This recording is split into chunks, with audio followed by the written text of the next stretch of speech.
Hi guys, আজি বা এজনীৰ পৰা ইনস্পায়াৰ হৈ পিনি চিকেন ভুনা মছলা বনাব লৈছোঁ। ব'লক দেখাইছোঁ কেনেকৈ বনায়।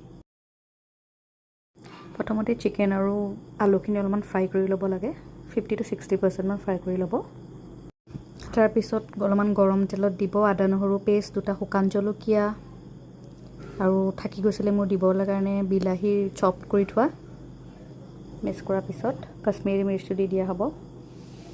কাশ্মীৰী মিৰ্চখিনি দিয়াৰ পিছতে আমাৰ ফেভৰেট ইনগ্ৰেডিয়েণ্টটো হ'ব ভুনা মছলা। এইখিনি গোটেইখিনি দি দিয়া হৈছে। পিছত দৈটো দি দিব আৰু লৰাই থাকিব পূৰা। ভাজাৰ পিছতে আৰু চিকেন আৰু আলুখিনি দি পিনি অলপমান মিডিয়াম ফ্লেমত পূৰা ভাজি থাকিব। আৰু স্পাইচেছখিনি যিখিনি আমি ইউজ কৰোঁ সেইখিনি আৰু গৰম কৰি পিনি ভাজি লোৱা হৈছে। তাৰপিছত গুড়ি কৰি লোৱা হৈছে।